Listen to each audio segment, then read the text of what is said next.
অনেক দিন যাবৎ থেকেই আমাদের প্ল্যান ছিল যে আমরা বগুড়া মমিনে যাব ঘুরতে।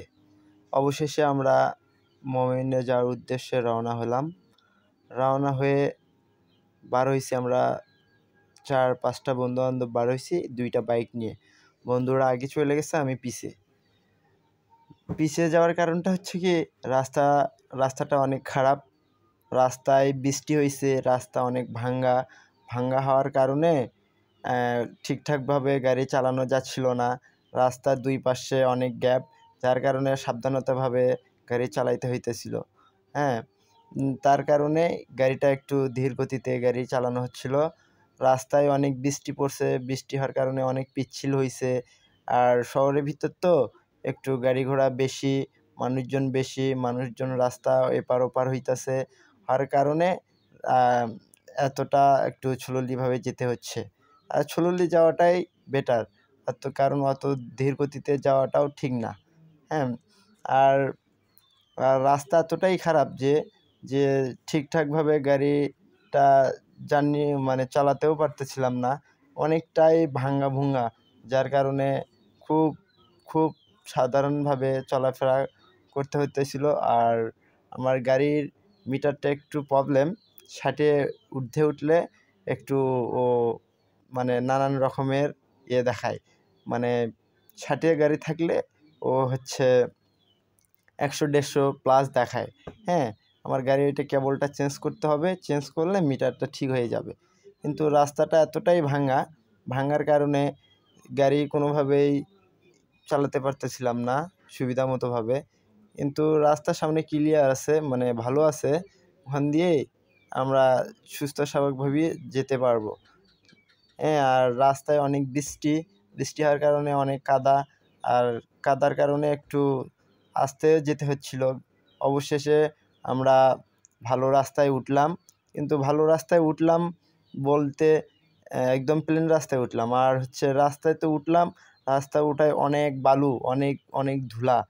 আর আমার তো হেলমেট আছেই, কিন্তু পিছের জন্যে ছোটো ভাইটা, ওর হেলমেট নাই।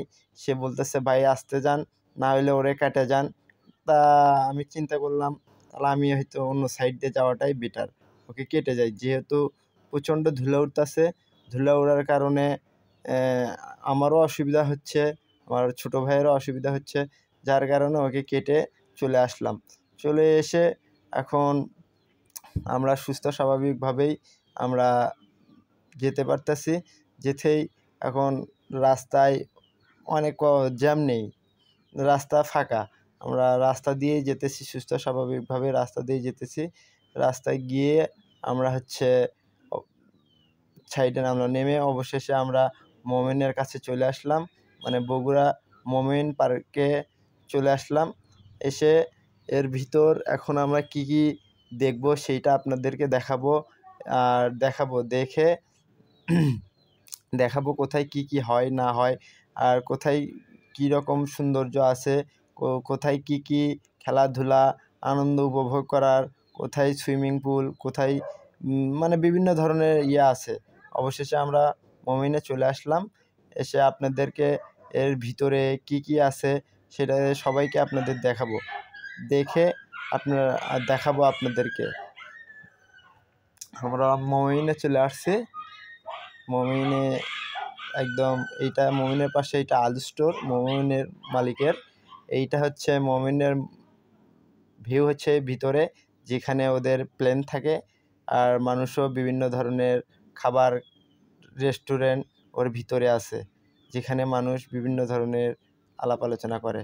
সে এসে পরে এখন এখানে দাঁড়াইলাম, সেনজিওয়ালা মামা বলতেছে আমাকে কেন ভিডিও করতেছে, না পরে ওখান থেকে চলে আসলাম যে না, হয়তো ভিডিও করাতে হয়তো মামার কোনো অসুবিধা হইতেছে, যার কারণে সামন থেকে ঘুরে আসি সেই চিন্তা করলাম। করে একটু সামন দিকে ঘুরতে গেলাম। ঘুরতে গিয়ে দেখি এখানে তেমনটা না। আর এখানে খুব সাউন্ড পলিউশন হচ্ছে, এখানে সুইমিং পুল তো বক্সও বাজাইতেছে অনেক স্পিডে এখানে। তা বললাম সামন থেকে ঘুরে আসি, ঘুরে একটু